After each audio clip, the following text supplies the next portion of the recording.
The Dead by Daylight tutorial is trash. The Survivor one at least, because it was the only one I tried before having a stroke. Bruh. It shows at max 5% of what really happens in actual games. It took him 10 minutes to tell me, Oh, do Jen, kill her bad, hide in locker. like no wonder rank 20s go down quicker than this. But this is what this video is for, to tell you the rest of the 95% the tutorial didn't show in the exact same amount of time. I have over 2,000 hours of this game and been playing it since it came out. I've also been rank 1 survivor and killer more times than your mum and the mailman have been seeing each other behind your dad's back, so I know what I'm talking about. I'll teach you everything you need to know about playing survivor while following KISS. Keep it simple, stupid. Meaning everything will be explained in simple terms, but you'll still learn a lot. This video is primarily for new players or yellow and brown rank players struggling to rank up. But yes, Educational Demi is back! This part of the video is just advice that I, as a gamer, am giving to you, another gamer. But if you don't care, you can just skip to the sections that you need. First up, be just like your drunk dad and abuse everything. Obviously, I don't fucking mean glitches or exploits. I mean abuse your perks, your items, your add-ons, the map you're on, the survivor you're playing as, the killer's weaknesses, etc. Who cares? Abuse it. It doesn't matter if your team is shit or the map is bad. Abuse it still. Everything is in your favor if you make it out to be. A smart man doesn't bring a knife to a gunfight. A wise man does and still wins. Or the other way around. I don't fucking know. Still, it's a good mindset to abuse everything because everything is in your favor if you make it out to be. Next, tell yourself you don't care. DBD is a game that gives people brain aneurysms because it's rage-inducing sometimes. Just tell yourself you don't care when moments like that happen, and in a month or two, just like me, nothing in this game will affect you. I've done psychology for 4 years now, and I'm an honors student for it, so trust me when I say that this works. Finally, don't be a fucking pussy. Play both Survivor and Killer. You'll learn a lot from playing both. Don't be scared of getting bullied because you're playing as Killer. You're learning. Grow up and play it. There are Survivor mains out there that actually refuse to play Killer because of that reason. Don't be a beta. Play Killer and you'll be better at Survivor, trust me. So this is probably going to be the most controversial part of this video, but I don't care. This is my fucking opinion based on my hours of experience. First and simple, self-care is shit. If you're a new player, as good as the perk sounds, don't use it. It's a waste of your time and there are more efficient ways of healing yourself. But self-care has its advantages, you just don't know how to use it. The perk is trash. It used to be good, but now it's trash. Let's get over this. Anyway, perks are personal preference. Use whatever one you want to use, except for fucking self-care. However, if you're a new player or if you want a set of perks, listen up. Level up Meg first, then run these perks. You're going to be getting rid of these two perks when you rank up. I'm only suggesting them for new players as I want them to build their game sense and get used to where the killer can be and come from in different maps. Basically, in the end, as you get used to everything, these two perks will already be pre-built into your head, giving you more room to abuse different perks. Premonition. This helps you know what direction the killer is in. Spine Chill will help you know if he's looking at you. Don't rely on these perks forever. Just learn from them to get that 10,000 IQ so you know where the killer can come from and whether you should hide or keep working on the gen. Get rid of them when you're comfortable and replace them with more big brain perks. Sprint Burst. This helps you get away from the killer. Replace it with another exhaustion perk if you like, whichever one tickles your bumhole. Kindred is really good if you're solo queuing, especially in low ranks where everyone doesn't know what the fuck is happening. Basically, when you're hooked, all the other survivors can see each other and they can also see the killer if he's a short distance away from you. Again, this perk is just a throwaway one. Replace it anytime you want, whenever you want. Read about different character perks so that you can replace your beginner ones. Again, it's all personal preference. Just don't use fucking self-care! A lot of people tell me, Demi, I do so much in game, yet I still can't pip up. Well, let me tell you something. One pallet stun and half a generator isn't enough. But here's a quick and simple way of knowing whether you have done enough or not. This is a strat I came up with called the 2-2-2 strat. It's really simple. All you basically have to do is 2 gens, save 2 people, and get chased twice.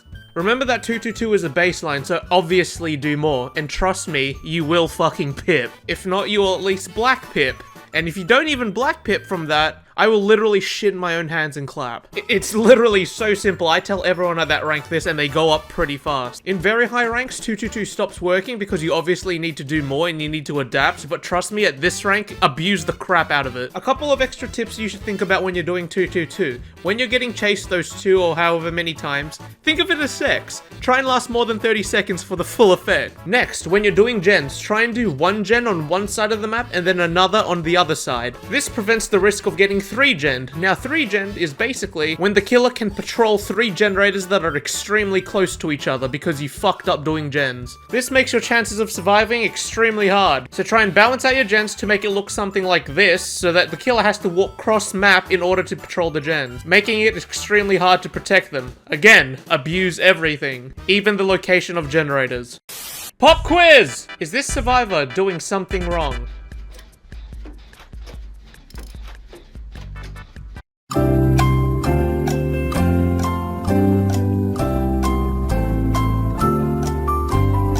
you answered A. You are correct. Well done, well done. The survivor was staring at a rock instead of looking around to check for the killer. If you're a survivor doing a gen, always keep looking around you, even if there's no heartbeat. Remember, some killers are stealthy and will grab you out of nowhere, scaring you, and you get hooked. It's happened to me millions of times, so don't make the same mistakes and train yourself to look around.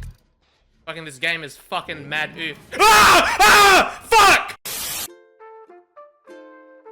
There's an old Dead by Daylight saying, which is, learn to hide before you run.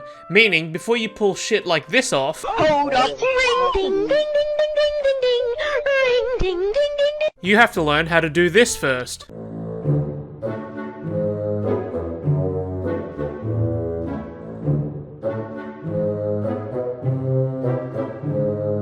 Trust me when I say practice getting good at hiding. It really helps if you want to escape a chase or if you don't want to start one in the first place. Oh, and for fuck's sakes, do not rely on lockers. These things get you killed more times than they actually help you. Just like in this clip, rely on the environment. Abuse the environment. Because even if you get caught, you have an exit strategy. You can run away, unlike when you're in a locker. Bruh. Also, abuse your character. Wear darker things and hide in darker spots of the map. You'll be extremely hard to see. I have an entire video on this where I do it as Claudette. Watch how I hide in this video and abuse it when you play Survivor. Oh, and for a bonus tip, if you don't want to get caught at the start of the game, don't do the first generator you see when you spawn in. Make your way to the middle or to the other side of the map and do a generator there, because 90% of the time you spawn right across the killer. Abuse this knowledge.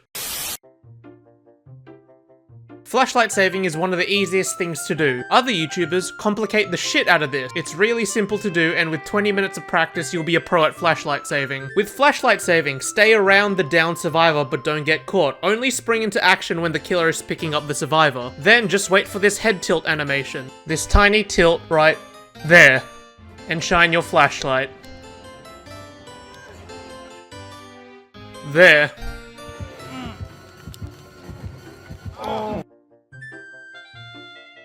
And there.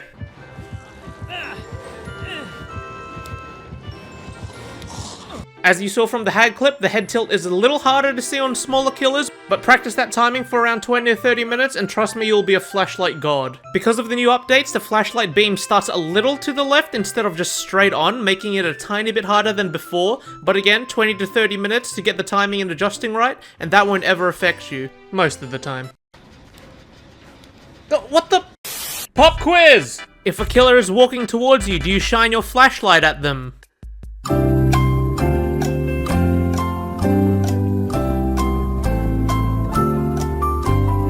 If you answered B, give yourself a pat on the back because you're not a moron. Killers have this thing called a mouse in which they can look away if they're walking towards you and you're flashing them. Please don't be this person. Only, and I repeat, only use your flashlight when a killer is stuck in an animation. For example, picking up a survivor. Fuck, fuck, fuck, fuck, fuck! Or breaking a pallet. There's loads of other animations where the killer can't turn away, so only use your flashlight then. Good luck, gamers. Pallet saves, just like your nan, are extremely easy, but hard to come by. So practice with friends, if you even have any. Just like flashlight saves, wait in a safe spot until the pickup animation begins. Then all you gotta do is be patient and wait for the animation to finish, and then you drop that motherfucking pallet on their back! To simplify it even more, wait for the animation to finish, drop the pallet. Not before, not during, after. It's really that easy. You master this and killers are gonna be like...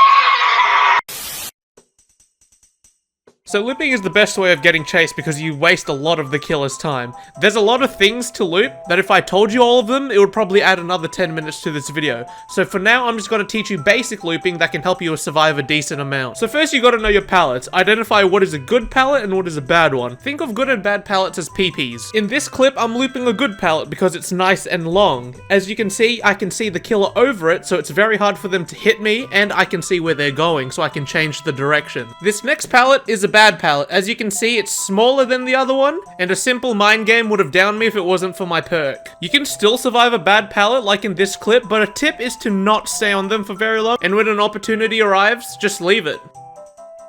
This pallet I'm looping right now in this clip is also a very good pallet, you just can't see through it. So when looping, just keep your eye out for the killer. Okay, so how do you loop? Again, there are a million things to loop in the game, but I'm only going to teach you the basics, and the basic is the rule of 3. Find a good pallet, go around it 3 times, then drop the pallet. So when you're looping, try and stick as close to the walls as possible, like what I'm doing in this clip. It helps to close the distance between you and the pallet so you can get to it faster and pull it down if you have to. Now, just as a reminder, you might not be able to do the full 3 loops. It really depends on how far the killer is from you. 3 loops again is just the baseline, because that's probably how long it'll take before the killer catches up to you and bums you. And yes, it's possible to go for even more than 3 loops and waste even more of the killer's time. Let your boy show you how.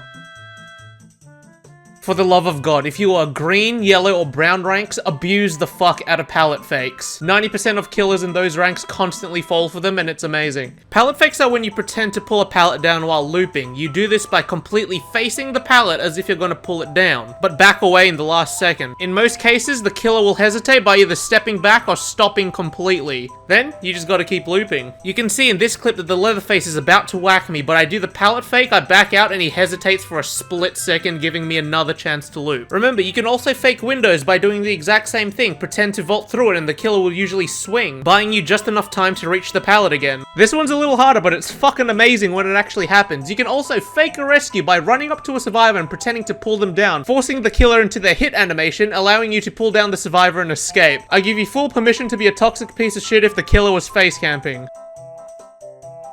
There are important loops that I want you to master. First is Shack, a very powerful loop that when done correctly will actually make a grown killer cry. Shack has 1 window, 1 pallet, and 2 entrances. The best way to do this loop, go through the entrance without the pallet and vault through the window and back again. If the kill is too close that he can sniff your bum, go to the pallet. Try and not use Shack pallet at the very start of the game. I recommend only pulling it down when there are 2 generators remaining. This is because it's such a good pallet and you need to constantly save it. Sometimes I'd rather get down than to pull that pallet. Pigtree is another very good loop. Not as important as Shack, but still pretty good. To efficiently loop Pigtree, vault the side of the window that doesn't have the rock in front of it and make your way to the pallet and back again. It's pretty simple and I highly recommend faking pallets on this. Now that you know the basics of looping, you're 50% an annoying survivor that killers are actually going to despise. If you want to learn the rest of looping spots and unleash your full potential, take what you learn from here and watch this video. It shows you how to loop even more things, so abuse it. Pop quiz! This survivor got hit and is near a pallet. What does he do next?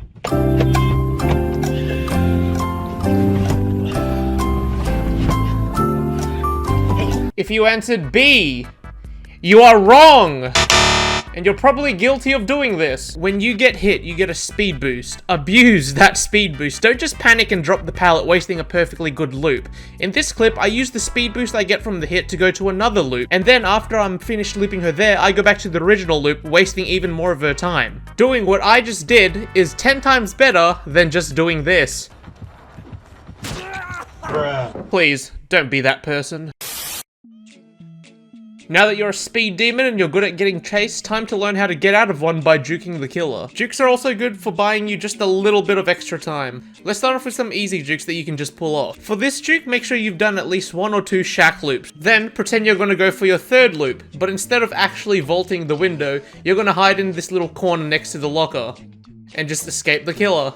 For the wall juke, it's similar to the Shack juke, except you're using these big walls. Do 1 or 2 loops, then hide in the corner and wait for the killer to pass. For this juke, just go through any window and wait for the killer to go through it. As he's doing that, crouch next to him and move the other way or vault the window. Again, it helps to know killer blind spots for these jukes, so please practice your killer, don't be a pussy. These next jukes are a bit harder to execute, but are really good for stalling. I recommend them to simply buy more time or as a last resort. Don't just keep doing these as a flex. When a killer's about to hit you, hide in a locker, she'll miss the hit, leave as soon as possible and try and get out. Corner juke is pressing up against the corner and going the other way towards the killer. Sometimes they'll miss a hit. I don't really recommend this one if you can't get it right, but when a killer is breaking a pallet, go around him like this and hopefully he swings and misses or gets confused for a second. This is a fun one. Make sure the killer doesn't have enduring, stun them, then mid-stun, vault the pallet and watch them miss you completely. And finally, everyone's favorite, the 360. Very good when comboed with faking windows or rescues. So when the killer is about to hit you, press WASD in that order and move your mouse slowly to the right. Or WDSA and move your mouse slowly to the left if you want to go the other way. Only use this as a last resort, because it only works like 30% of the time anyway. Just like my brain. Alright, I've taught you everything you need to know. Good luck, don't die, and don't use self-care. Extra, extra, come and get your demi plays. I said, extra, extra, come and get your demi plays. Get